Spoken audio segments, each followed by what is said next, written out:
Hey sis, where are you going? Oh, I'm just heading out to find a place to send money to my uncle in Samoa. Oh, why waste time and petrol? You can use UP Group Money. You can send money to Samoa and it's really fast. Really? Yeah. Can I sign up online? Yeah, it's really simple. Sweet, I'll do it now. Okay, bye. Bye. Sending money to your loved ones in Samoa has never been easier with UP Group Money Transfer. Our service allows you to transfer money quickly and securely from the comfort of your home or anywhere in New Zealand. Your family and friends can conveniently pick up the money from over 40 villages across the Polo and 𝚟𝚑𝚍. No matter where they are, we've got you covered. Our user-friendly online platform makes sending money a breeze. Just visit www.upgroupmoney.com. Sign up and start sending money in minutes. We're here to help. If you have any questions or need assistance with signing up or sending money, please don't hesitate to contact our friendly support team at 09558 2896 or 0800 877 328, or visit us in the office at 6/22 Station Road, Ōtahuhu, Auckland 1062. Experience the ease and reliability of UP Group Money Transfer today. Your family and friends in Samoa are just a few clicks away from receiving your support. Visit www.upgroupmoney.com now to get started.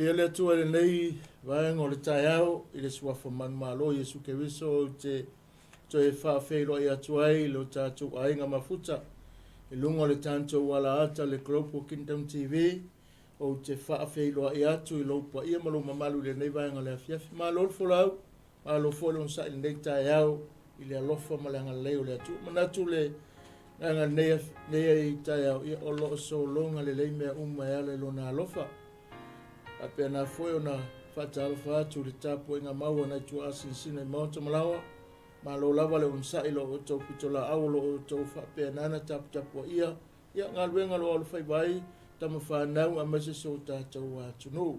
E le mwi wha ngā loeina le ngā luenga au na le atua i lo lātou nono manu o lo lātou whawhale malu so se whio anga ma so se vaenga le laulangi ia awale atua mo lo na whina ngalo tele ni nganga pa tai lau te talo ia o fa penana mawala vano nei tai au o toi so tai ai lo na lofa mo lo tato wola ia fa ta lofa fa to le nei tai au le sunga fa tonu sunga fa fenga ia mike mas te foli fa tua te foi le lang sunga toina le tunu e mai se pa ia mawalunga o le au fenga lunga auto va mai tonu tato TV nei ia ma lo lava le on sai fa felo e atu le nei tai au fa talofa fa pto fo i tatu pa anga lunga le Facebook live ia so se va engalo e mau mai ma o te malawa tono o ta vale fa fenga luenga ia po America tutuila ma so se va engalo langi ia fa talofa atu i lo i le nei tai au le sua fa ma walunga o ia le saunia le ava no le o tatu felo ai o lo tātou wali o Iesu Keriso. Wa e ala e ne manuia, wa o vai atu e sisila mai, wha pia nana tātou moli mawina le atua whai wawenga. Pa talofa fo i tātou pa anga i lunga le YouTube channel, ma lo lawa folau, ma lo le unsai, wha tai te talo. Ia wa fua ai ma tātou mawai, ia le nei vaiaso manuia ma le whai unga le vaiaso, wa mai e le atua lo tō seifua ma so ma tō wola, wa tai mai tātou ia leo tātou whailoa i manu ai leo mala vi ia le atua lo na lofa ma lo na anga le leipe o na tātou iai pa pito se whatalofa se isi o whapenana fōu lau wa vai mai ma lo sisila mai a mese nei po kalame po whialawa le mea o lo mawai ma e maua mai a si ufonga lau whainga luenga o lo auto wa mai e whapenana na momole le whia walofa le atua e tono le tātou TV nei mātou te whaatalo whātu o le uso pele i le alii alo whangia le atua lau whalangolongo o so se mea whai foi wa e maua le tāua le whiau mai le nei vai aso atoa I au le atua o le FAAO o le alofa o le ola I le FAAOLATAGA ina ia whapena o na whai lea ma whiliwhilinga tonu whai ma upenga tau whai ma upenga fia o le nganga ua manu malo ina oli ei a ngelo le langi whapea fo ilo tātou atua I lona whina ngalo pe ali liu se tasi ia whamanuia tele le atua I le nei vaenga o le aso tātou tonu ma le loto whaatua I mea le leiwa ia saundia ona manuia e tā oso ai le tātou malanga ia lewa fola whapena foi o na tala le ato pona au ona le atua ia au asu tātou tāpenanga ma se tātou saunu ninga se taime wala au maelo tātou matai ia au whapea o na whai ia lofa mai le ali nei tai au le tātou whelo inga ai ma se foi to so ino tātou pokalame ia o le leo le whaolataga ia po le whaolataga le ali mo tangata malawa pe o na tātou iai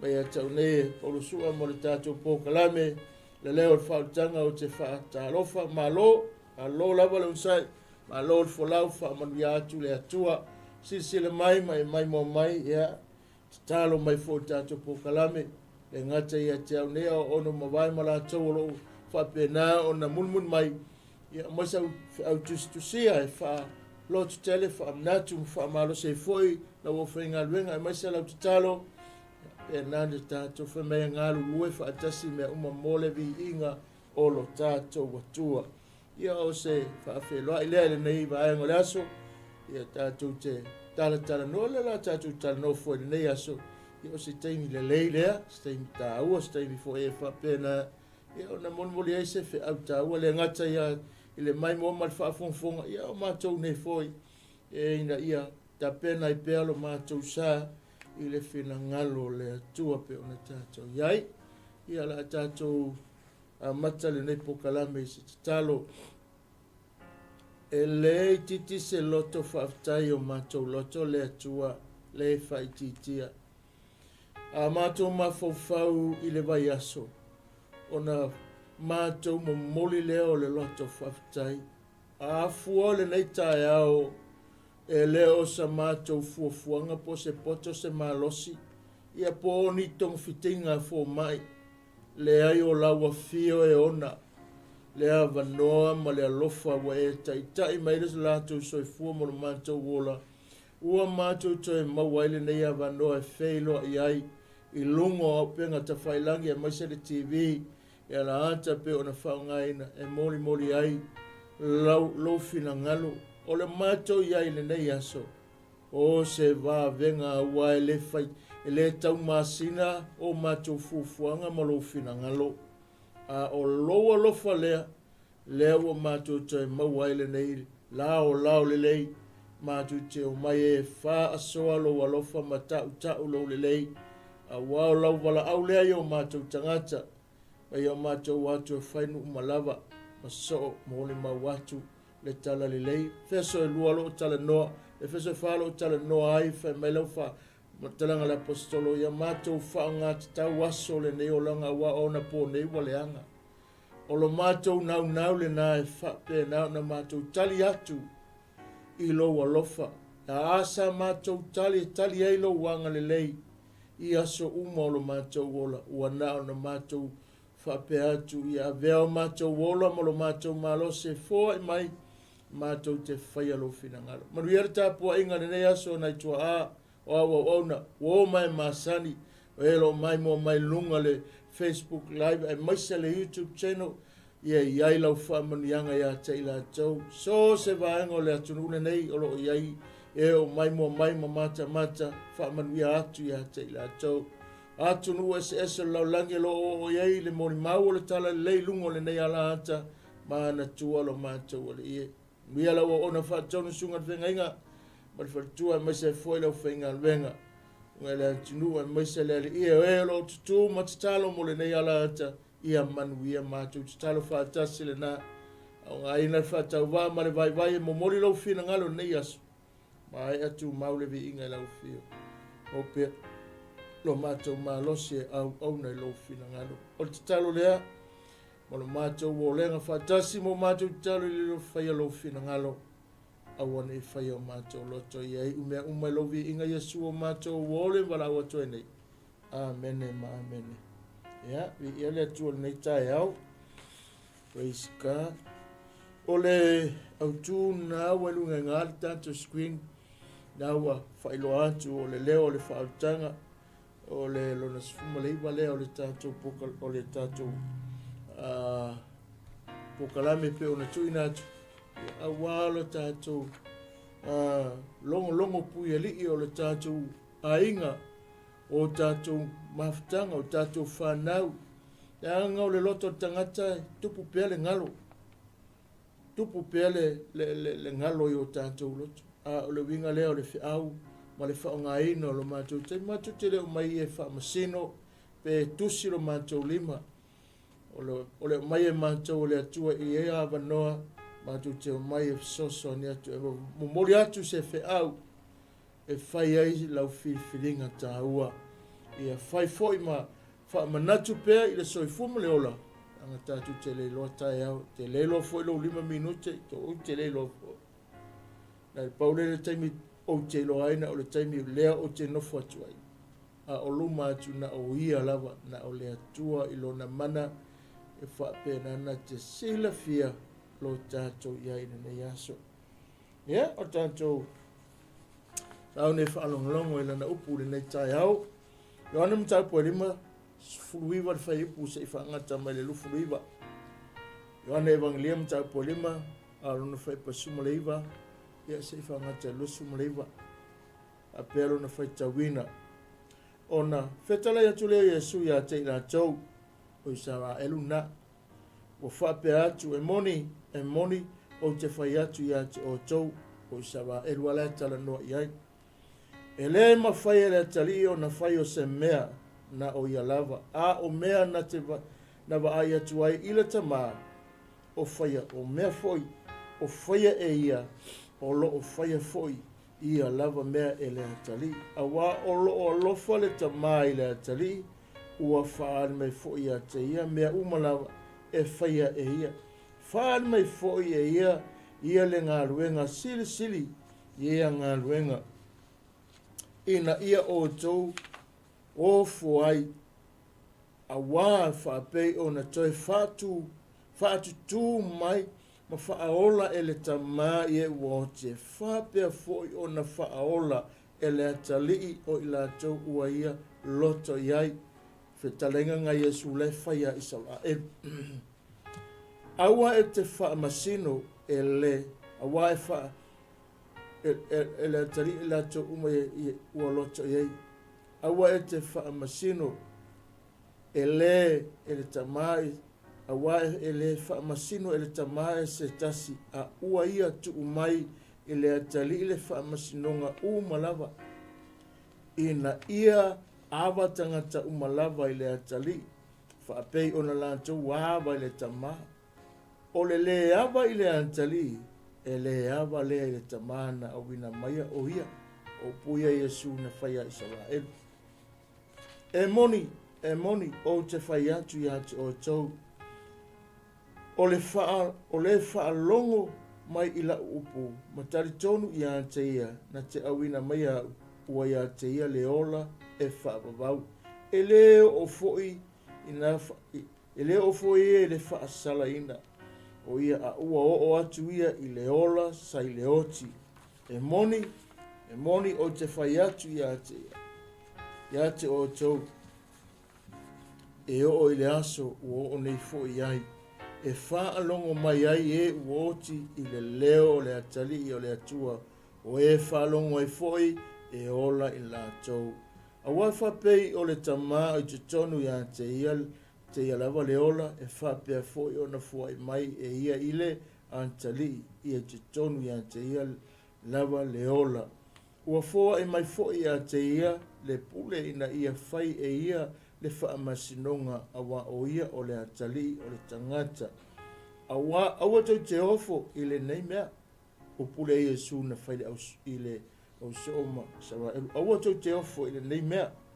Awa e o mai le aso e wha alongo ai i lona leo o i lātou uma ua, tu unga mau, ma lātou o mai, o e nā mio lelei, e toi tutu i le ola, a o e nā mio leanga, e toi tutu i le whaasalanga. Whaamanuia mai le atua i ana fionga wa tātou whaitau, ma tātou whaalongolongo ai, ia tu mawatu ia te ialo na lava bi inga nei ma se o atu i le whaavavau lava. Amene. O upu ua toe whaamanatu ana launga tu usaupo o ana saunuanga tu usao ia 𝚟𝚒𝚍𝚎 i le tūlanga o le whewaiwaya inga i le winga le tūlafono ma le misiona Iesu na sau e whai le laulangi malola tu te ena ma le tonu wina. O le sila le awa aenga tele o le mata upu le lima na matu afe te e ngā ia i ala ufarisaio e tusa ma whetalenga a Iesu. Ua lātou whaalongo ai o na tupu lero lātou wita ma lātou whaapea e kua upu wale le ma whau upu o tangata le anga le eiso lātou mala malmaanga. E le o iaiso lātou tatonunga, e le o iaia i lātou le winga tonu o le misiona Iesu na whio mai o ia le lolang leo wa saunoa, wa matana saunoa antu Iesu. Ma wha malama le winga o le ola manuia i le langi. E o a tangata uola, o i o a tangata o oti. Ma le tūlanga e o na whapenana to tu mai, le ai o ele saunoanga Iesu. Ma wha manatu mai ai, ma ia saunoa tu sao ia, whaupunga e whailoa aia i Israel, oi. Ia lo tausi la fia molo o tau loa. O lewa ia le atali, wa tuina mai re tamā i le atali, mai le mawhai o na whai e le atali se mea au noma se mea na whaalongo ai o ia i lon tamā, ma wa aia i lon tamā lo ngalue, i lea fo i wai e whaatino. E o lawa i mea lo i whaatino, na ia whai loa ia sawa elu, o mea umaia na wa aia i lewa tu umai re tamā i a te ia. E le i whai ana Iesu se mea tau se tala fatu, po se upu na whau, na tala noa tu sao Iesu e tusa malana whaasino manga na awina mai e lon tamā o mea umara ia wa sau noa ai o mea umaia na wa ai ei o ia o mea umaia na eile la mafta lea wa sau noa ai o ia e whapewhena le neita e au e ala le whiau o le leo le whautanga o na e tasi la ua mafua anga sau noa whapea Iesu e tasi la ua malone tamā. Wa le te tonu tātou tusi whaitau, a wa tasi la ua, o le tamā fo i te tonu ia te ia, o ia fo i te tonu o le tamā. Mafua anga leo ma whai ona tala noa whapea Iesu, ai kilo iai, o lo tala noa whaatangia mai e tasi le vaenga tā ua lai ia i la ua, whai lo mai eke wiso, o lo tamā ua tasi la ua. O le saunoanga le sauno mai ai le ali whaola, o le saunoanga fo le alon tamā. Lea ua momoli mai a tā ua le tai au ni peo na e whaanongolongo ia nā whionga whaitau o lo whaamatana. Wha mei nere whaipunga e le sfuru lua sfuru, lua tasi, lua tolu. Wha mei anu whaamatananga. Ianga ua tasi ma ua ma lea tua o lea na soifua ai Iesu e peia o na whina ngalolon tamā e o lai ona o lota tautupuanga e mai a Keriso.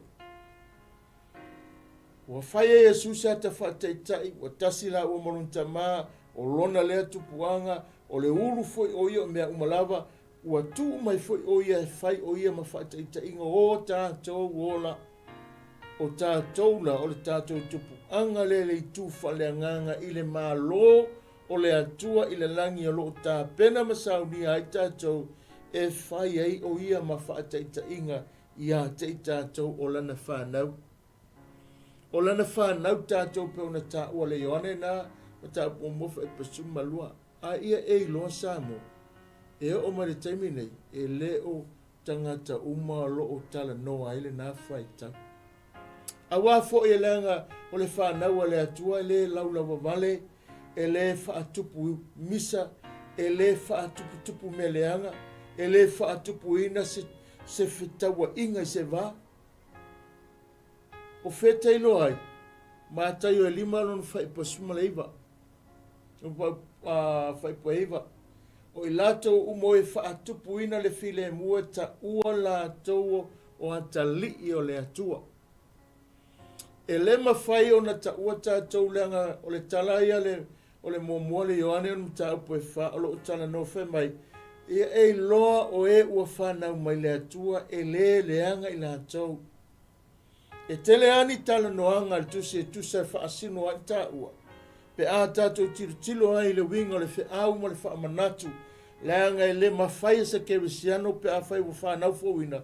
Wa ta ua oe le atali e le mawhaina e o laina se tūlanga o oe o le atali a e o laina le lalolangi mea lo tātou nono fuai.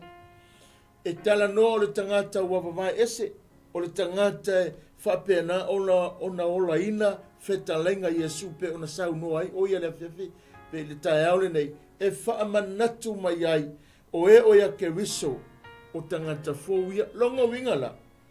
A tātou turi matai le tūlanga le whiau ma le wala au ma le whaamanatu o I lato umanatalia o iam whaatotoro sofa na whatoila le namanu e taula tō whanau.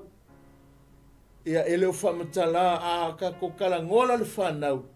Tu tātou le tino e whaatau lata I ele winga. Tātou mātua ma oe. O ha umatama o oe marutama marutina. I le kākongo ngofu ai, e teu au, e makwai keu lawa lau amio. E alanga teu, nanga kere mga au ke ola le tulau, e ola se olanga le manuia I luma au mātua. I le nawa I taimi, I le taimi nei, wa makwai I o ia le vata ia le na, o le tae maua le mea na.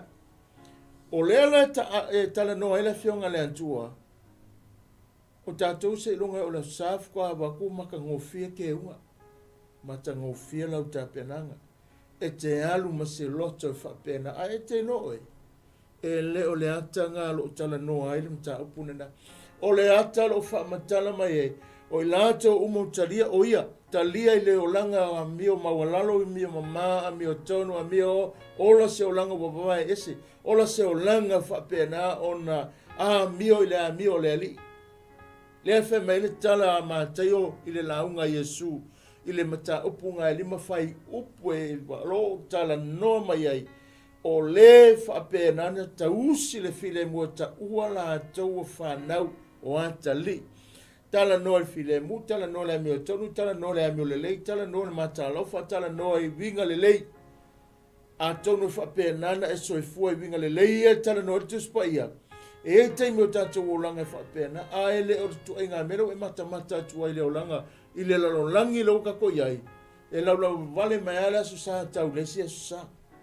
O upu matanga, o winga le manuia, o winga pa e lei, fa atupu bevesi, fa atupu taua. E le malie upu la fe mai o ke manga ufu e siri atu nisi upu, ngā upu fa pa I tau me ke fa longo ai.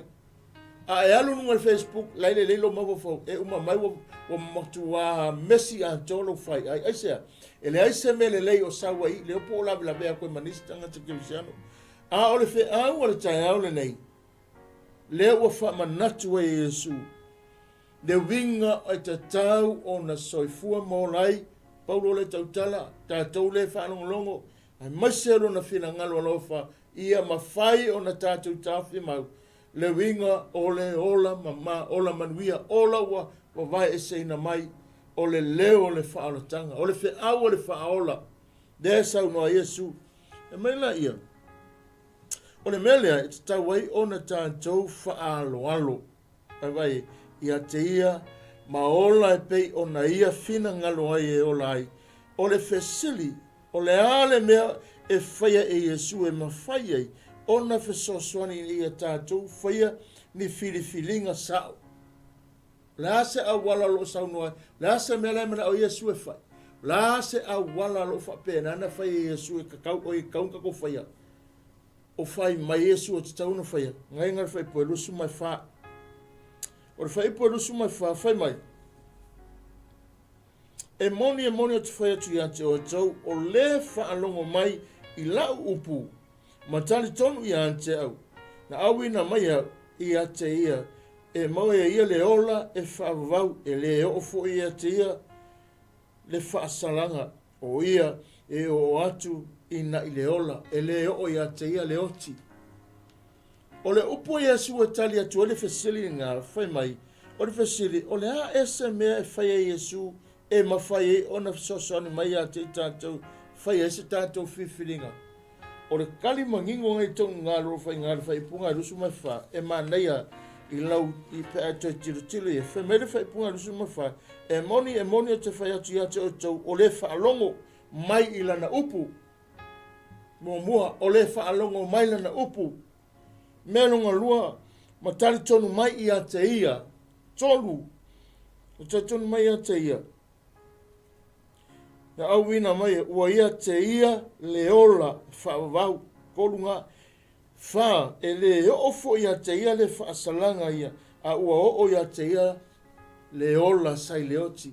O le kalilanga Yesu, e avatu ia te oe ma, e tusa ma le fesiri, ua au mai e le tai aole nei, e whaatu la e se manatu. Ai wha, e lima le leivanga ta wanga tari Yesu tonu uru whaipunga uru fufa. O longo winga la pe a kako ku e kako, pe a tatu tiro la e, o le ona whavavau, o le nof, o le mea lofa se silila le atua, ua awina mai eilo na tali i pele to tas. O Yesu Keriso, ai nā le Ioane tolusu ma le ono. O le mea lofa ato atoa le atua.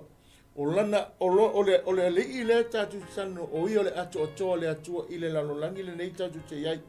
O le alaua sau noa ai, mai o le ola whavau, o le mea lofa tu noa, o se mea whapena e no nofu whatasi ai le atua, malana tangata, pe a uma le ola le tatu te olai, e mawhai ei o na tātou whailoa i le manuia ma ewa ai ei le atua pa ia lea. Ina ua e talia Yesu, ma e ola ina le mea le whai mai ei. Ola ila na upu, tausi ila na miotonu, o na avene o tātou o tangata ua ave ese mai ua ave le ola sai le oti, ua e ola. Ua e manuia, ua e wa ai. A tātou fia wa ai la i le atua marona mamaru, whai mai le whai punga rusu mai wha, e ta tau ona tātou whaia, e sere manino, mangingo i o ana fionga, mana whetalenga, moni, whai atu i atu o tau, o le whaalongo mai la upu, mo mua lea, mo mua na, sa mo ai ma le atu nu pere, o le upu le tale no ai, o lo tala no le whaalinga, o le upu le tala no ai, o ia le ato atoa, o le upu o le atua, o lo te tonu ia, le o fionga le li, e te tau o na tātou tā ofi, te tau o na tātou wola ai, e te tau o na tātou atangia mai o tātou o langa i aso whaisoi o tātou winga whaalia. Amu ia e whaatupuina le while e mu, amu ia e o le tomaulalo, amu ia e nau mawhia ai mawhia inu le me tonu wai whaila tau mo le tofi o le nama lope a whai lea tausi e tātou le whai mai e tausi tu la fono, o le mai e tausi a le upu, o la le upu, i o tau whiarufani, i o tau loto alofa, i o tau loto mama, i o tau on ave ese le olanga leanga, awane o tau mui, awa te whaitaanga, awa te whasutangata, awa ringa oi. Ai maka ko ngai i re kiwi ma niusa me se le telo le nga o inga la les nga faali mai foi o papakura e o ina kala ku nga papakura ngai nga le singa nga su kala se va pulanga le fai ale fe me tele just pa ia a fai telo o le menga ki apolo le fai le olanga le terminei i le tato ia i le talo fou ma le malosi o le tu ina nau ma le me wa tupu tele le amio leanga le wa fa penana increase oli la toia wa increase le ngalwenga te apolo la toia wa fa la utele ia na ngalwenga leanga e fa atupu tele ina o le purpose po le fa mo te apolo ia me wo fai tele matele ni nganga ya ma ave se oli tele matele ni nganga yo ma ave se oli fa inga rusfulu sulima e se furu fa bu se o la lo malima lo fa matala ma e na aso ma le taimi e tau masui e o le a ave te tonu le whaasala oe le ala tatu tala noai me mua le winga le whepo suma wha o le ona whavau o le awa noa po le mea lofa sili le ale atua e ale luna alo Yesu Keriso whapena o na maua lea vanua tātu te no nofu whaatasi ai ma le atua e le vaaya i le aso muli muli. Pe a le ola le te soifuma e ola o e tā ofi maula na upu, o e tā ofi maula na mea tonu, wa e ola ina lona fina ngalo. E ola ina lona fina ngalo. E ola ile tātou le ngata te lona nofu ma le atua i le ola whaavaulua, a mata ina wa e talia ina Yesu e whai mua li ima whaola i lo wolanga i le nātaimi o le ola fou. A mata i se lua a matanga le lei o se a wanoa e tusa o le ale tele o mea tula i mai o tātou wolanga mea ngai whawhatai i le atua ke lo e whawhatai le loto i le li pe a tātou mafo whawai e le wha moe moe le atua i lona tō sa tauhi e tātou a o lona lofa whapalpale ale no nā lopede o le a toa wa mai a te oe mau e te tau o na suia le o langa tangata. Lua ko ni tum tau po ni masu fito ila tau pa pe na o se ia ke wiso tangata fo yo fa uta wa mavae wa uma wa luese wa le ko yai ngo minga bo fo me uma wa le me uma so longa le me uma mai lunga o lo talieina e le mafaina ve o ma tali i ma fa fino le atua pe a fai e te taliaina ngā o le ngutu ma le upu, a e le ai le loto lea e te ola ina aila na upu nei, ia a vea oe ma le whapea nā o na tausi le upu, ola ina le upu le mea tonu ma tātou tūtū mau, se ia o le aso e whaola ina i tātou. Waingala ngā te tau o na tātou tiro nei ei, ma wawa ai i saunoanga, o lo sau no ai o ia ina ia mawhai e le tangata o na soifua maola. I se soifuanga le lei, i se soifuanga manuia, i se la asanga e sili o na matanga o fia. E ki kilo e mateo ngai rima, alo no whaipunga e sufitu. Se whangata tolu, o le tala noa le tulafono, o inalo o vai ta itasi e Yesu winga, o mea umala e a fiai, o le olanga i aso whaiso. Fio mai le li o ia toi ta pena, whaatou anga le lei, le whaamala mala maina, o isa wa elu mai utaia. E tu sai ma le tūlanga o le mea na whai. I le olanga i le taime te tau ona soi fuma o lai, ma tu ese ai mea le whai. Ai te looi, e tala noa ia isa wa elu, ai apalai a tātou langa wau tupu, le whamei o le ita, le ngata o le whaitaanga mani mulua te tea. Le wa kupu keimi ngai. Le tupu teimi nei. E whasili mai tele o sti ke usiano wa te tea malantu te tōlua. Wa i wa whai isi te tōlua. A ki kiro le tula whono po le upo le atua na whamanatu Yesu i ngal māteo. E mai Yesu ngalanga watu e mosere tusta ai e whaa loa i wa mahalosi kele le kou maa. Le talitonu, tu ina nau, na whaatanga le atua tu se alei ave a mose ave le nu. E a lei ai o la tu te tōrua talu e le winga le anga, e winga le manuia, winga mātanga. E whampea fo le fina ngalo le atua ia te oe maa oe o maritaimi nei. E iua le whi au na ave isa wa eru, a te roe o le apalai no tātou wolo le upo le atua mō tangata umalawa. Mō tangata umalawa. O le vanga lunga lua langa tau talanga whamai e le tūlanga ngā i le whaamamanga ngā whepe e ruasuma wha. O lo o tupu i whaatawa inga ua maea o na whai e te lua whea ngai maleoti. Wa umana whaamala malama mai e sule a wala e ui e tātou. Tātou te whai e o na tātou. Wa ai ai le atua ma tātou wo i le mamalu ma e loa ai ia le langi pe a whai e te fia alu moni le langi pe a whai e te fia i loa moni le atua ma lona malo. Wa mele i wa umana whai le whetunga inga na le atua ma lona alo whaatasi ma le lalo langi e ala le lona maliu umana na whai le vaenga na. O le vaenga la lona lua lona tolu lo whapena e whapena na whai.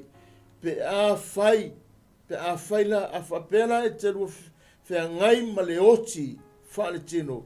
Ai o toi a whia mai ke wiso o le a toi tutu lo tu mai lo tino ola e whaavavau. O le vaenga longa lua o le wheutunga inga lea po o se whea ngainga le sa whai. O lou talia ino Yesu e whai mali ma whaola i le tino nei e le o tala noa mai le oti. Kai me o ke whika kalia le ai. O le tala noa le whionga le atua. I le kai me ngei ka ku ke o lai langa le mawhainga e o ke kua lunga koe kalia Yesu le ai. Ai a se vai pa noa tu atu le oti. To e maua sa ua vanua te whatu e se ai. E pau leo le taimi Samoa.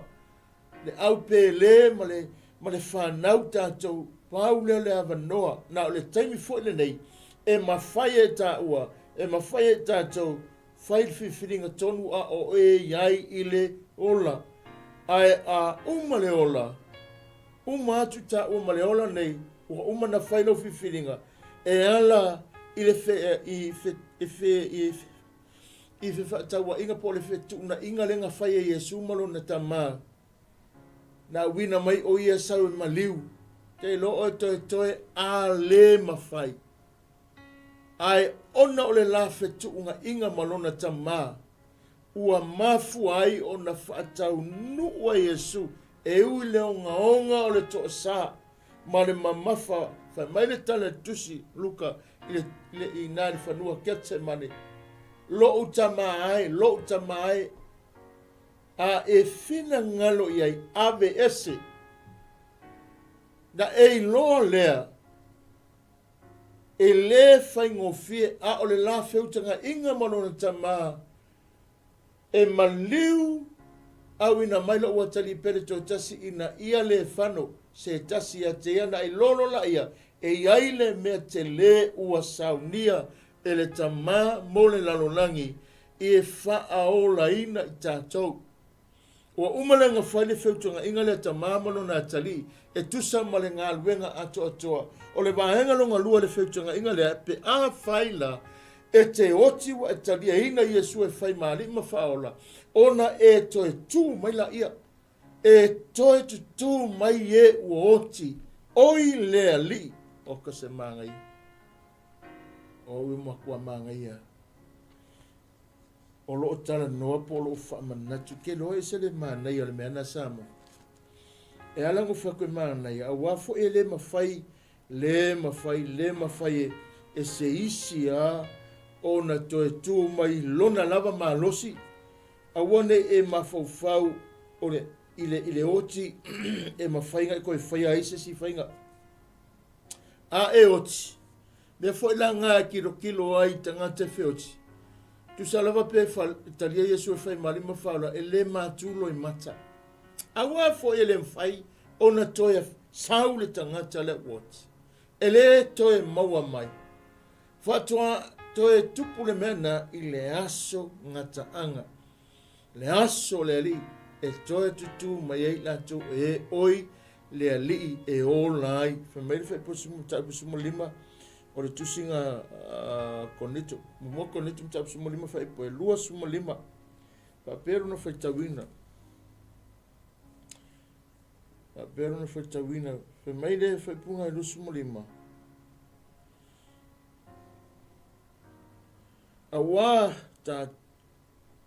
Awa e te tau o na pule o ia se ia tuuina e ia o na whiri malava i lalo o na lava vai.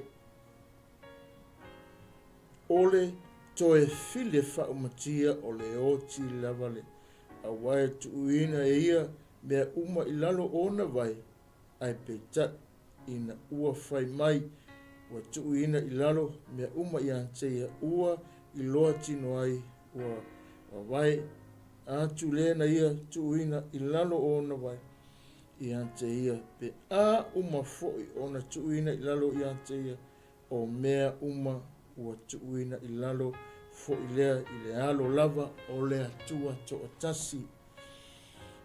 Hei se mea kasi sa moa e le mawhai lava ona e toe tū mai la o ea pule nge e ke whapea ke whaango e kulioki.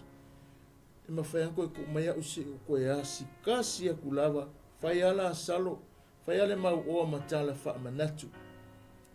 Whai ale mau oa matala wha manatu, ma tai o ngai lusu lima whai patosu matas. Alleluia. Whai maile wha matalanga tus pa ia, ne i me ane a so manatu, e toi fo i mai le aise me whapenga.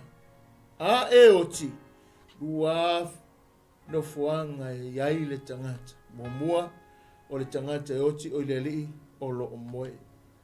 Lua o le tangata whapea na oti e le talia ina Yesu na o le lotu le mea tau angai. Na i loro la ia e toi tutu la tau ile whanonga. E toi tutu la tau whanonga. Le la toi tal no mai o le la whetunga inga na malona tama e whape na o na maua ele tangata. O te tangata o ia ke wiso mai o le ato e tu mailo na tino e ola e whaavavau lava. E te leto e afu, e te leto e tinga, e te leto e popole e tausa, ilisa ngā luenga e tausia, le aise me whapena.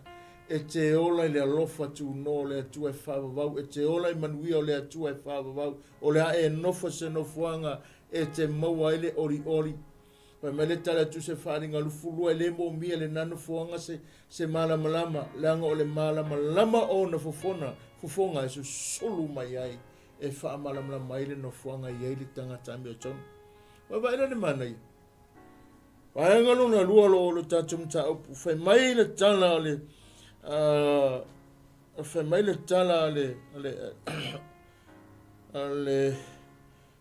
le fai punga lusu malima. O le a whaalongo e waonti ilona si fufonga. O lo tala no Yesu e winga ile mali liu whaaleanganga. O e na whaalongo malamalama matalia o ia o e talia Yesu o ia o le upu e maua le ola e whaavau. Fai punga lusu malima le tato tusi pe ona whai tawina. O lo whape nana whaamatala mai ile winga. O le ano au tu ma le whaamauninga o le mele sau noa Yesu. Fai mailanga ia tala. Manatu o lo whailoa. E moni o te whai atu i ate o tau. E o i le asa ua o nei fo i ai. E whaalongo mai e ua oti i le leo o le atali o le atua. O e whaalongo ai foi. E ola ai la hanto e whaavau. O le tala no i le oti. O le wheaula lea. E awea ngai le au whi oti. A e sauni la te oti. O le tāu o le oti o tangata whaaleanganga. O lo o moe. Wa ile te le o le fe awe ave ate oepe a e oti. E le whape nga le taimi te soifuma e ola e watu e le fe awe o le tanga e o fo i ate oepe a e oti. Longo winga e ese lo whaalongo le fe awe a o e ola. E ese foi lo wiloa lo walu ma oe o le fe awe le te tāpena ai. E te toe tu ma oepe a o le aso e toe tu wai. Fai mai aia i le tala o le a whaalongo o oti. Fai mai e whaalongo e oti i lou si fofonga o ka se maangaia. E kei loa hai le whaamaunginga le upolo tano le pastor polo tu se te tano. O le oti o tangata keu si ano o le moe. Na e lona ia. E sa, e whawhenga koe whaalongo mai le tangata le moe. Na o le tangata o ia ke wiso. Na o le tangata o ia ke wiso lo o tala no hai le whiau. O lo o tala no Yesu e winga ile ie maliliu. Kasi le me manaia.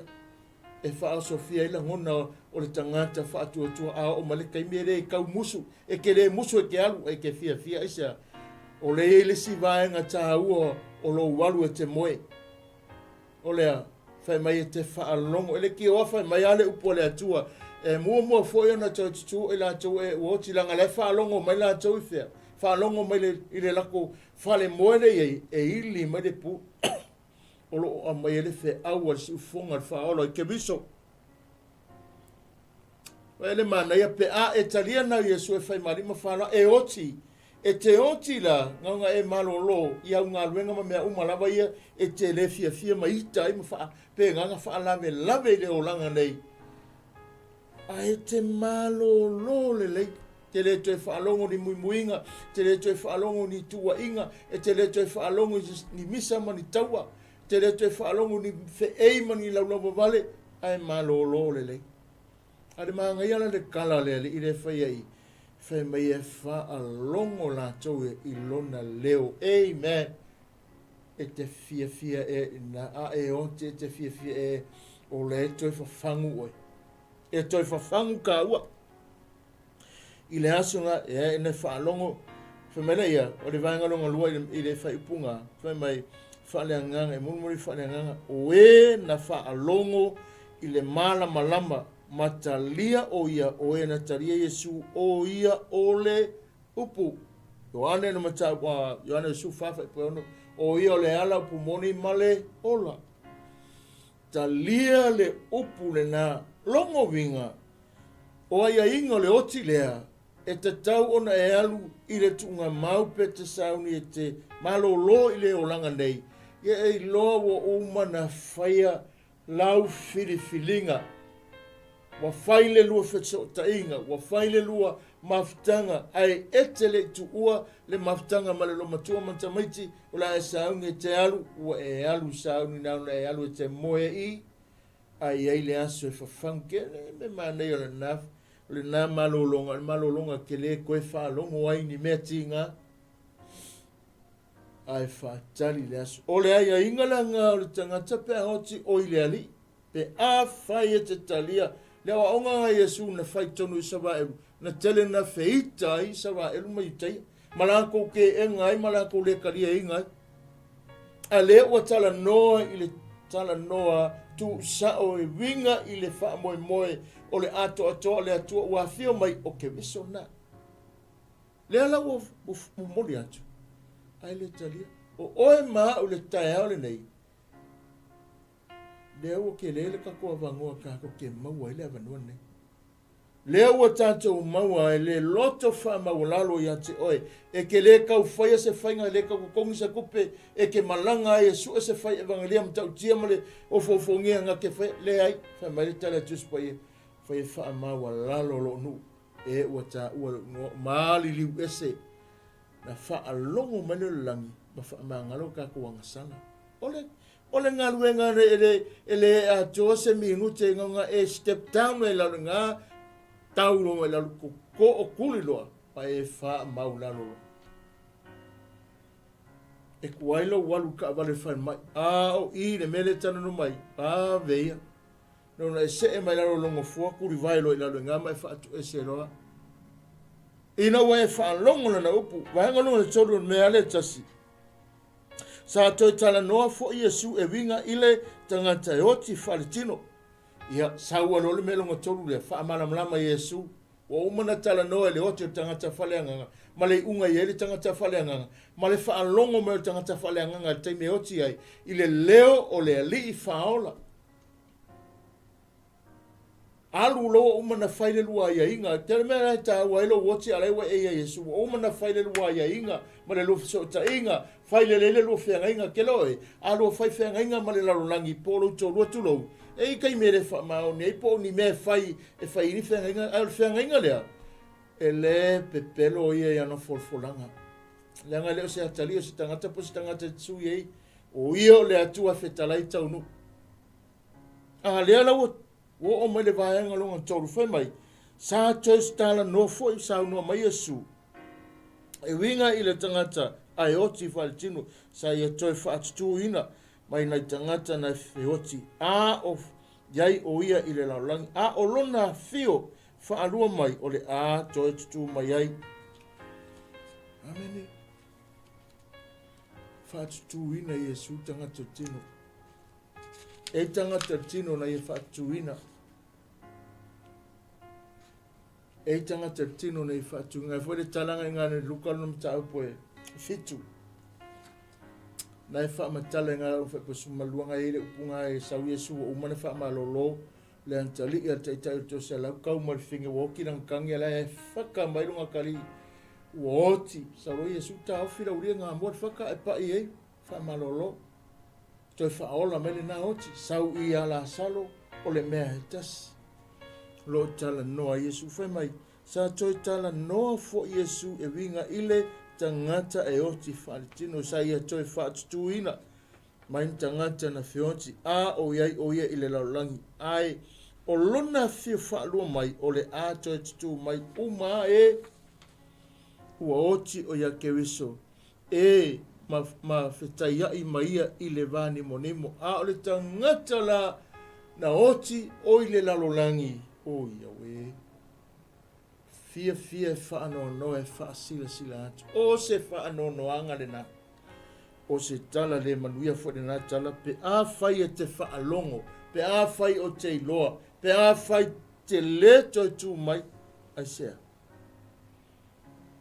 a o le tangata o oti o kewisa mo te salu ni e whaasu mo le ono lo tala noa inga lo tala noa ina i le vaenga o lo toe tu mai pe mai le tala tu se matai o e lufu lima wha mai e toe tu mai fo inisi o lo toe tu le manuia a o nisi e toe tu mai i le ma leia le whaafanonga ai se a le nai tu ua afu ai o lo whaamala malama Yesu tusa malona fetalai malona awina mai o ia le ato atoa o ia o le ola o ia o le FAAOLATAGA o le langi atoa ma le langi ma mea uma e o i mea ola saunia e le atua le tangata na te lavea ina o oe mau e te tauna e maliupo wa e oti o te oti o i le ali tangata umalawa ke vai ki whaalongo e maliu ai te le lope whape i le soifuanga sa soifua maulai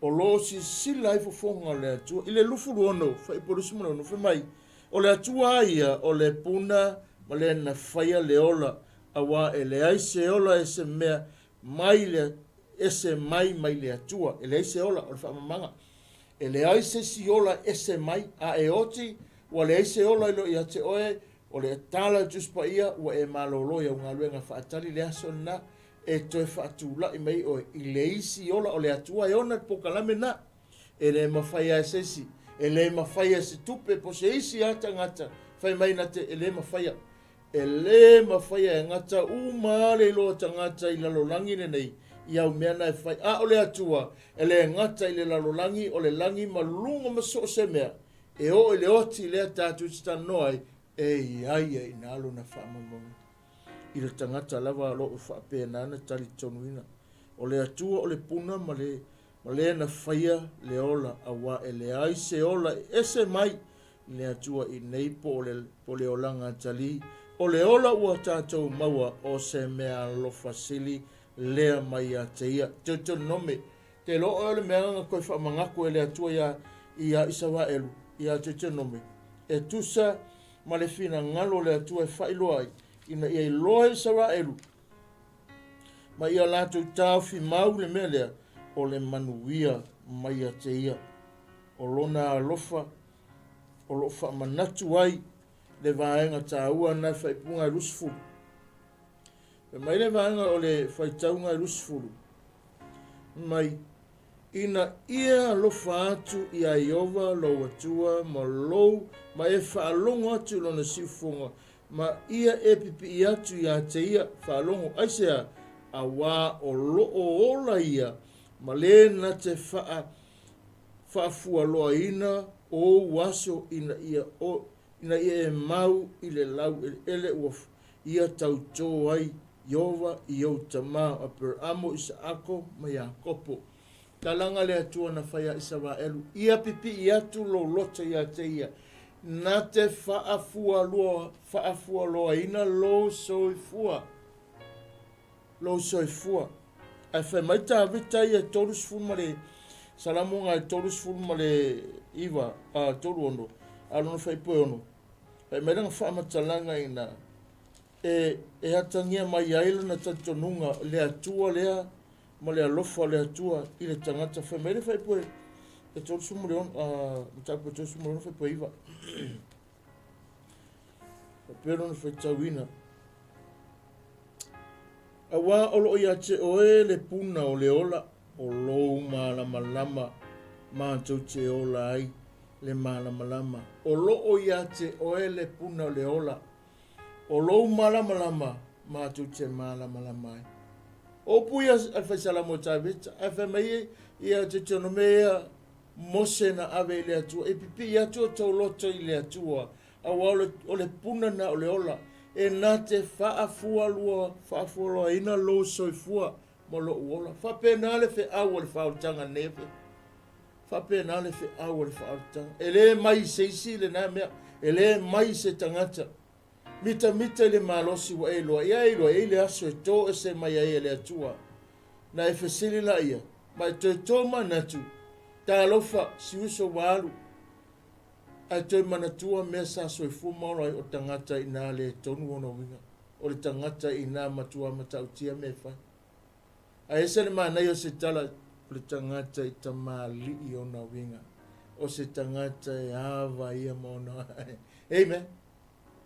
O le winga o le whea. O le ase tau noanga le atua. O le ase tau noanga le ri e ala i whai tau o tātou whanongongo e.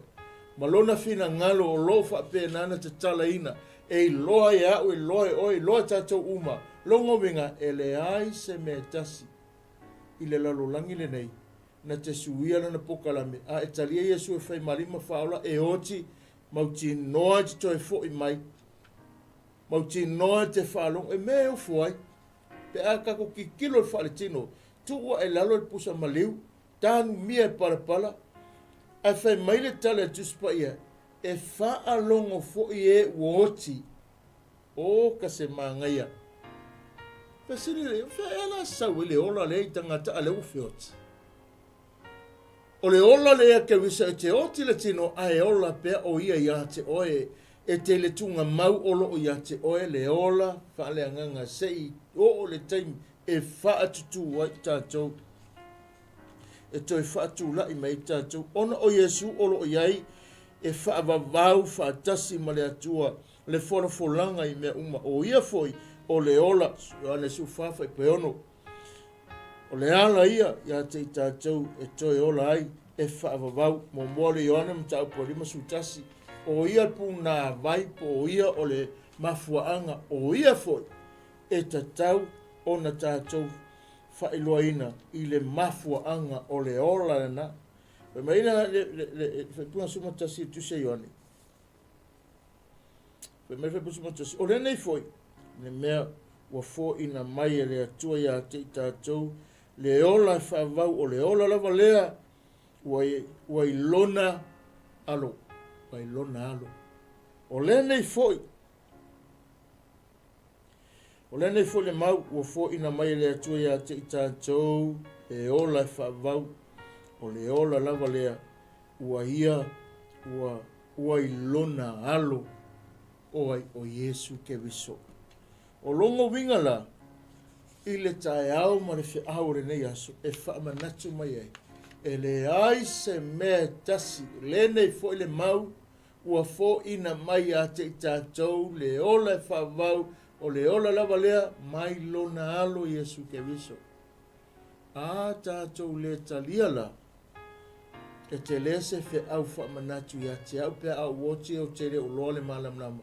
E le aise lua fiso ta inga i le oti lea ma le manuia e whaavau. Nā o le ua oti o ia ke wiso e oti e malamlama o lo iai le malamlama o lo iai lo na alofa o lo iai lo mamalu e whaalo longo o e maali e tele lea whaamatananga e whaalongo fo i nantou. Loso fitu whamai e tā ua i le whea ngainga tuai whailonga e tolu ia o le afio mai o le o le Mesia o le mataupu nei ua whaali ai le e Ioane ua whaataunuina ai e Yesu whaelonga mua i nei e tolu o ua ia ua tuina atu ia te ia le mana ma le pule malava le atali o le tangata lima o le mataupu whaipore suma fitu ua ave e le atua le pule lona atali e whaatutu wai tangata oti taime whapea nā o na whaatu wai lua. Whaatasi, matangi alu o whamanatu ua whaamalolo ina e nā mamai. Whamanatu wai ngā o le vaengalo na tolu whaatasi ma isai alo o ia whamanatu matu Seremia o lo whapea nā na toi whaatu ina whaatutu mai e uoti whapea nā na whamatala. Toi whaatutu mai ei la tau e uoti. Toe whaatutu mai la tau e i le ola e whaavavau. E toe whaatu langa e ia le tangata i o te whaalongo e moe e tuu lona tunga mau a lai moe. E le malolo, e le whapeo whai, e le whapeo e alu e whapeo na ona tau ona whai a lai alu o loo malolo a ina. A walo whamatala, le ngata le mtaupunga e lima o lo whapeo na i whaporusu matasi malusu wadu. O loo au mai e le whamanatu melo na tolu. O le melo na luolo whamanatu mana e mialo mtaupatou tasi walu ma le iwa. O wahenga te tele lai o loo whapea nana toe tautala ngia ai e winga ese le alofa le atua. Tuto nome alo whapea nana toe whamanatu mai e. Le wahenga lea o loo tala noa i pe ona tātou whalongolongo e. I le mataupunga e tosu mato. O e toru rua.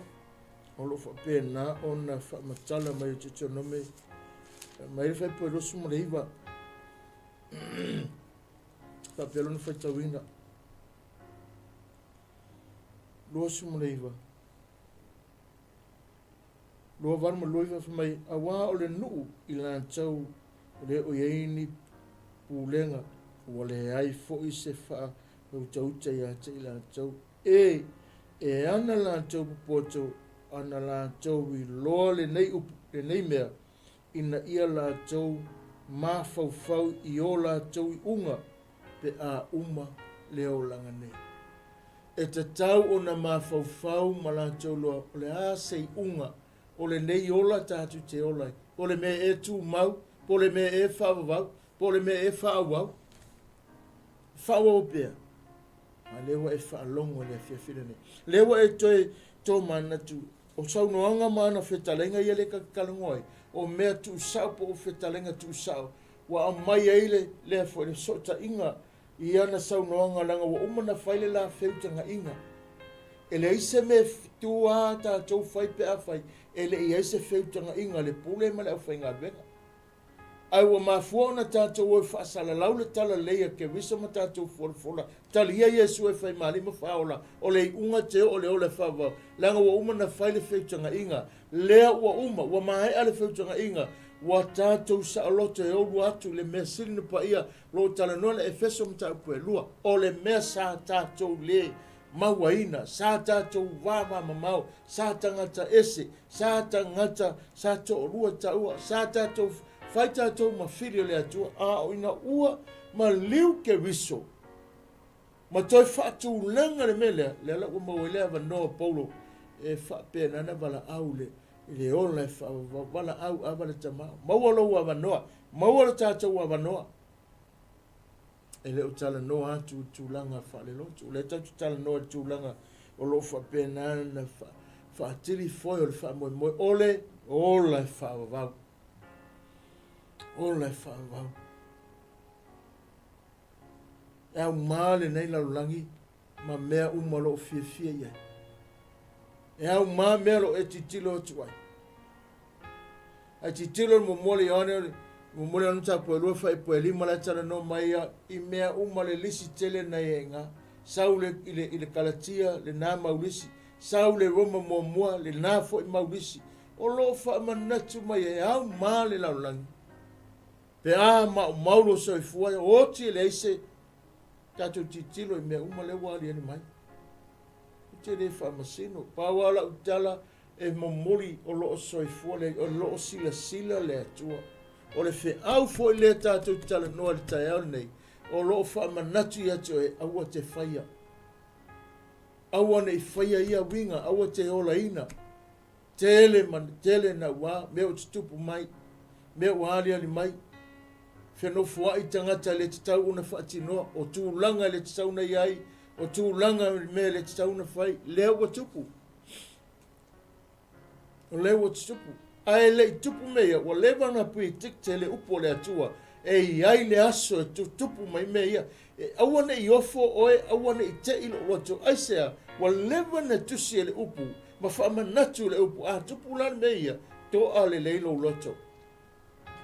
Fa mea ia awane I atu wale o tau loto, pata po suma whātu se Ioane, mai awane I atu wale o tau loto, o te alu sa auni se mea nofo e auma, toe fo I mai e te tau una e o ia ia tātou ne me ia ia.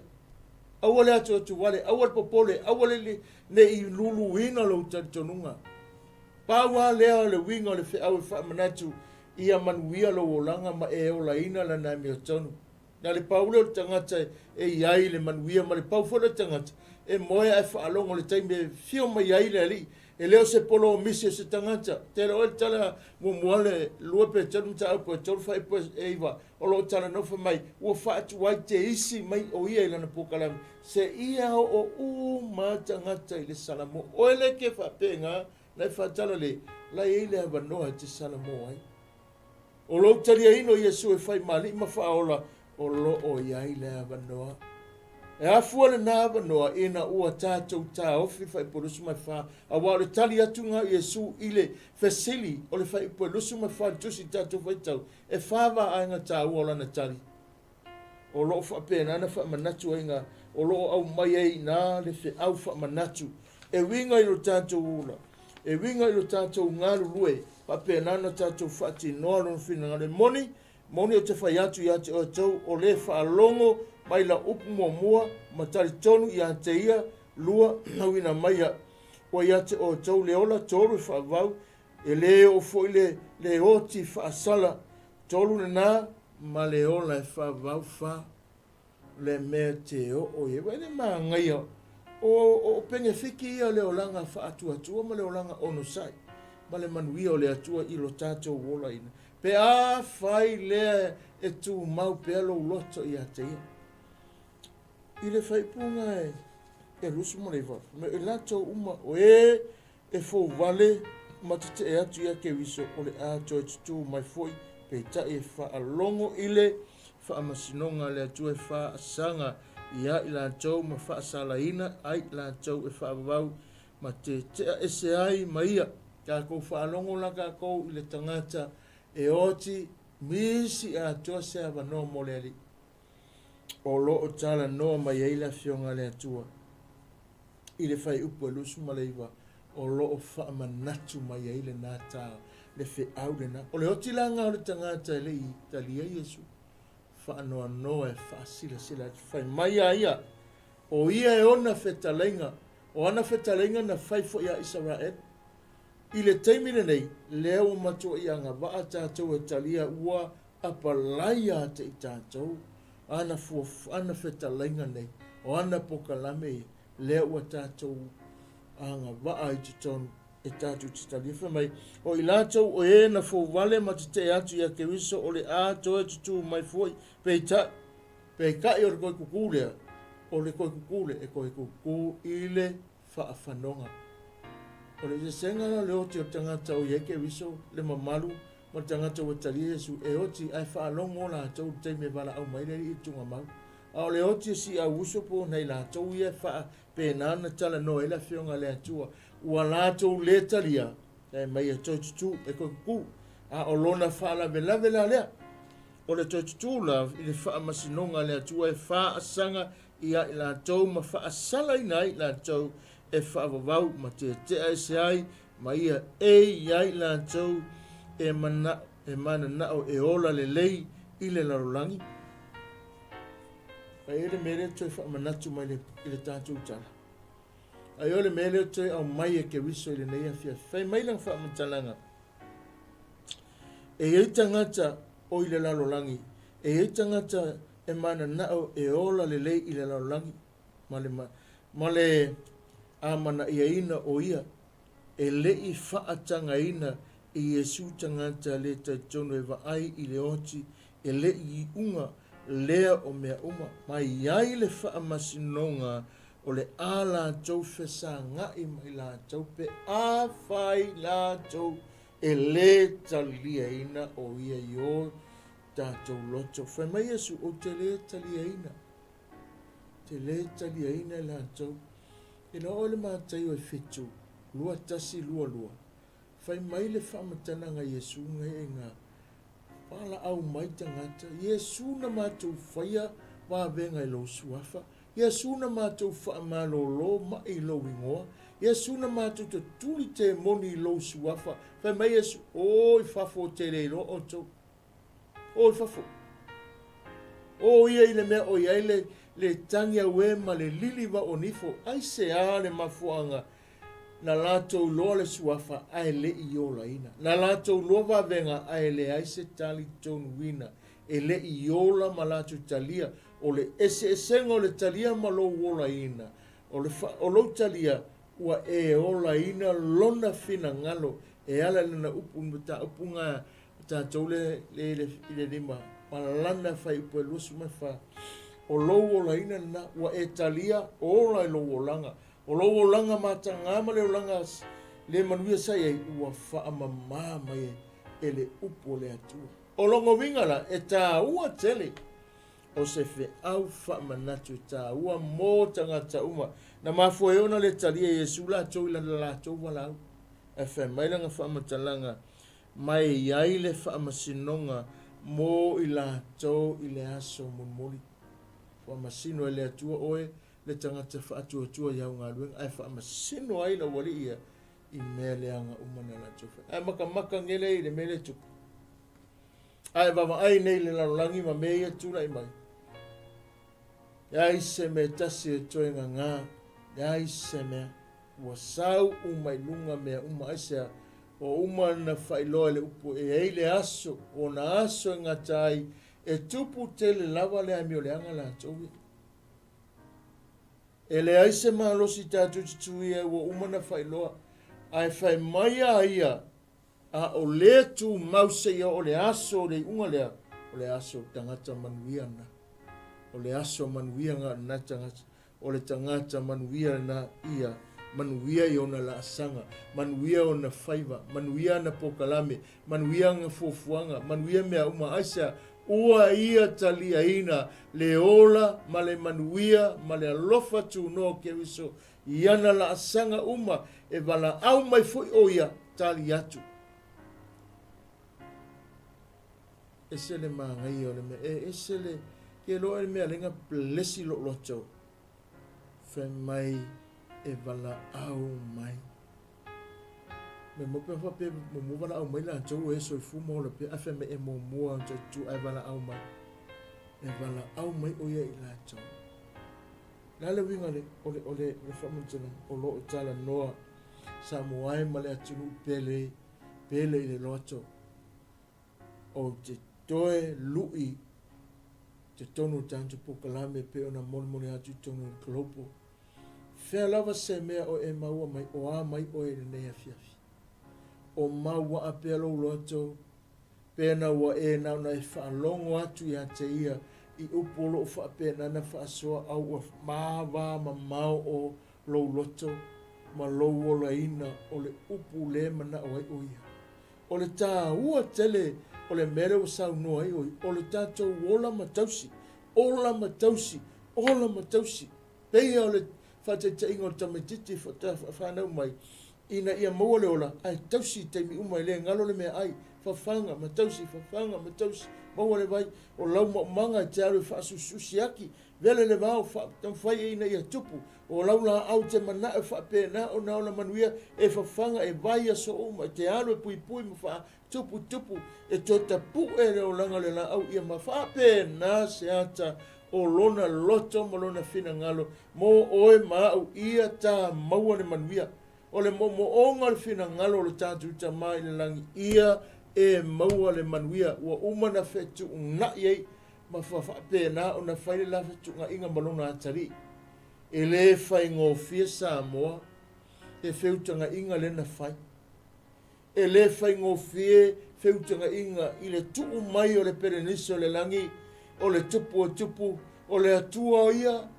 whaapena na pūlea e le laulangi o la tau winga sa whaalia. Ai ona o le tāua o le whiutanga ina sa whai. Laua lunga o le nei whiutanga ina ia o la tangata umalau. Le laua maua le awanoa mo oi maa. Tātou talia i la tau umana talia. Wha mele tala Ioane la tau umana talia i whatu tuana suafa. E le nau na talia ai tātou te o la ina le upu le o saunoa ai o ia. Ile lima matai o mta poe tapunga lima fai poe e ibalo tala no mai fa mai amu ia e loto maulalo a leo tala no fai po lusu ma fa tu se Ioane e fa matala mai e te lela ia inga o le aia inga o lo tātou wola ina, tāu fi mawina, ia tātou onu sai. Whamaile tala e lulu ina e la futunga, e fitai e tātou mawhawhitau, e teita le whapekereika, e keika. Ai le whape te anga sala, ua e ola ina le upo, o lo wita, ua whape nana te le soifuanga, o le upo lo soifu molai, na te tāu fia, le ita, le violence nga sai ai. O le whaitaanga, ua mawhai e le upu, ua e ola, le amio tonu, ma le matau, ua mawhai o na e vauia le olanga, le nā, le ola whape nana muri lua, ma le whaitaanga sai ai. A ua e tā ofi, pa e wha mauti noa ina. Lona fina ngalo, le tā ua, le ola ina, ma le whaataunu ina, o le upu, o le ola, o ke wiso lea. Ina ia maua e tātou tangata uma. Te loa e tala tus pa ia peo en tala no tusi lea te tonome mta upa totis fulu. Lua se fulu whaipu. Whai mai a tātou pipi i ato tātou lota i te ia. Langa o ia lena te whaafua lua ina le soifua ma le ola. O lena te whaatele mailo tātou waso. Pēna whai atu le amatanga whaafitai.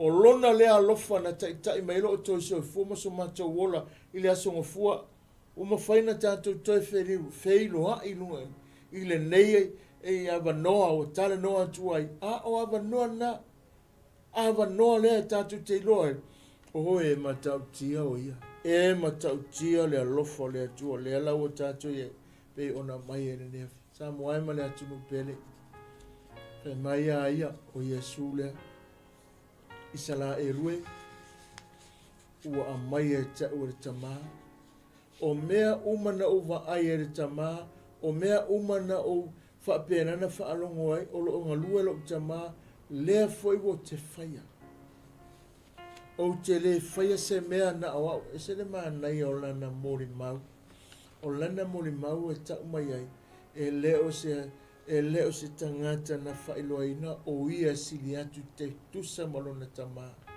Aina sau e whailoa e whapenana ia tatala ina mai ua whai o ia ma whaataita inga i le lalolangi e te tau fo i ona whaita ua ma whaataita inga. Ai leo le mai o tua ai e muimuia lo ta vai. Le halo te whale tonu, le halo ka se whamairi tala tuspa ia o oe. E te ufiufi le nātangata, e te le fufia le leanga, ai te alofa. Au le mere i tusanga umar kua ia, a pēnā ona te tui mai. A pēnā na e lafo. A e loa, lona alofa ma lona ngalele. E ke le koe whaia se mea. Haisea, ua e wha mauti noa le lei. Ua matua mautu mamawa lou loto i a teia. O i lato umana taria o ia ma whatuatua i a teia ma watuere manuia. Tele tangata taria, le whatuatua, le taritonu, le mawhaina lato uolaina, le amia tonu. O le afuanga lea. Afuanga na e mafua e ona le maua le so tainga. E pea na e whaalongo, Ioane, momole Ioane, lima no whaipusumatasi. O le mau fo le nei ua tātou maua le ole whaavau mai a te ia longo winga e le ai se suafa se ingoa se lotu se whaalapu tonga se tangata tātou te manui ai wana o Yesu lau ngaru ngai whawhai pasu manua paula suafa te wala awe whaolai nei tangata wana o Yesu ia whamanui le atua ia te oe le nei a fiafi tātou uma tātou tau mawhai a bea oe a lea ua fia mai o ia. Te loe le taranga le apostolo o Timoteo, o Paulo e lona tali o Timoteo, a bea oe ma lea ua fia mai lea tua i le tangata na te tausi le upu, vai le upu, na te tau fi maula na mea tonu. E le saunga tātou te wawa o mapisa ai a Yesu, a tātou te le ta tonu. E whai oe whai mau, o se whaataita inga le lei mo le si uso, mo le si tangata o loo whape nana mo mia le ola pe ona tātou tau whai e i le nei fo i soifuanga. Le nei au lau mo le nei a manoa wha manuia tele le atua. O e lea tele i tali aina Yesu lau a manoa. loua vanua e le aso o le manai o le talia Iesu e le ngata a o mai le aso e te oti ai e te alu fia fia. E o foi le taimi o le unga e to e wana au mai na waia. E whapena na whamanuia le atua e nei a fia fia na upu e tu mawai a te alo na vi inga whamanuia foi lau whaalongolongo whaaftailo te talo mai e whamangalo foi se upu mo se ngangana tau tamali e whaalongolongo a ia whamanuia le atua i le nei po i le anga le leo le atua. A o le ifai ua tātou po kalame i le nei a fia fia ia tau e toi wha manatu o loo sa unia le tātou ofisa le tā pena tātou malanga mo isa wa elu i le tausanga fōpe a ulia o loo tā pena o loo iai lea wanoi le taimi nei a maise tātou ia wa umana tūsia ma wha pena ona iai titono tātou tā pena ia toi wha manatu atu lava ia mea uma pe ona longo atu e sunga wha tonu po wha whengainga o mea mofo ia mana ia tā pena whaima pasiri mai tātou ofisa o tātou malanga le wala la atu ngia sa whainga mena tō tele ia awane i whaatamala lea wanoa te sa ili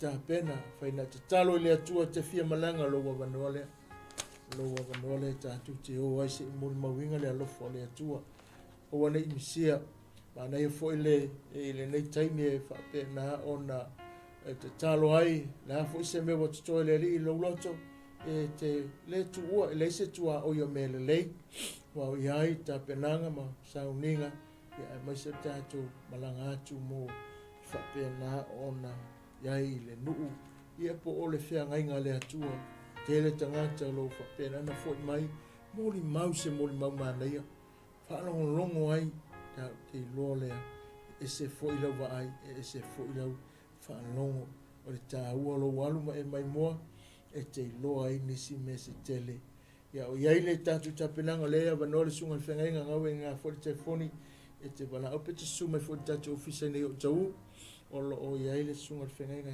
tala noa ma whaalau tele atu nisi vaenga o le tātou malanga la tau ia ua whapea nā o nā lau taungia mana ia le wawe longo mai mo tala noa ia o tātou tapena pena fori o le tātou malanga tātou te talo whaatasi tu unu mo le atua sa unia le atua me uma nisi vaenga ma me uma iai le alofa malanga leo le ali ia whapea nā o nā toe whamanu ia foi le atua i whiau mga luenga o le nei aso toenga o le nei aso le anga i atu wha uma newe aso ia whaai umanuia ia aua nei o na whaia foi le nei aso ia e alu ma tā pena lo loto sa haune wa te leiloa ai tā pena oe e te whaafeiloai ma e mafuta se i le whanau ma le ainga i le file mua le atua e ana i ana fufuanga ma tā penanga uma e manuia ai ono Iesu amene lo mātou tamai o le langi e ona mātou amata i lau fio o mātou toi whaafo ia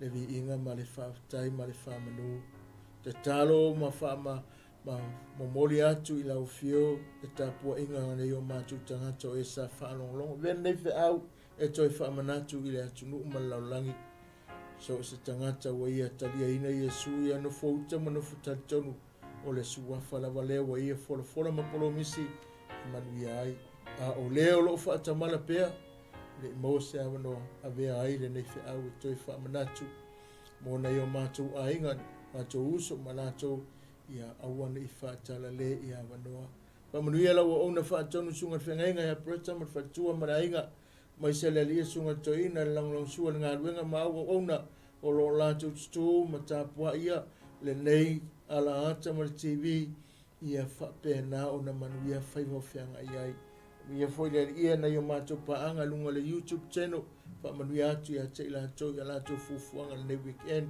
e mai se o lātou ngā ruenga taitaina ma whaasanga le mu lātou i mea umalunga Facebook live ma mea umalava lātou lo ngā lulue tau simanga le lei whamanuia na yo mātou tua a o lo lātou tapua i whiau ngā ruenga whapefoi o ona paanga masani o le nei TV o lo mai mo mai atunu e tele o laulangi ia anga le lei whamanuia te ina tō manuia tō enga whiau o le nei aso anu tele ina mea umale alofa whamanuia au no e o au tō waa o e lo lātou au nge whapena na tō e whawaule au nanga ma whaai ure pō kalami o le nei TV ia i whaatasi malau whaunga malau whamanuia ono Iesu o mātou wone wala awa tuene Amene ma amene. Ia, panu ia tele le nei, fiafi le lofa ma le anga leo le atua ono Yesu. Amene. Hey sis, where are you going? Oh, I'm just heading out to find a place to send money to my uncle in Samoa. Oh, why waste time and petrol? You can use UP Group money. You can send money to Samoa and it's really fast. Really? Yeah. Can I sign up online? Yeah, it's really simple. Sweet, I'll do it now. Okay, bye. Bye. Sending money to your loved ones in Samoa has never been easier with the UP Group Money Transfer. Our service allows you to transfer money quickly and securely from the comfort of your home or anywhere in New Zealand. Your family and friends can conveniently pick up the money from over 40 villages across the Polo and 𝚟𝚒𝚍𝚍. No matter where they are, we've got you covered. Our user-friendly online platform makes sending money a breeze. Just visit www.upgroupmoney.com. Sign up and start sending money in minutes. We're here to help. If you have any questions or need assistance with signing up or sending money, please don't hesitate to contact our friendly support team at 09558-2896 or 0800-877-328, or visit us in the office at 6/22 Station Road, 𝚟𝚑𝚙𝚎𝚘𝚡, Auckland 1062. Experience the ease and reliability of UP Group Money Transfer today. Your family and friends in Samoa are just a few clicks away from receiving your support. Visit www.upgroupmoney.com now to get started.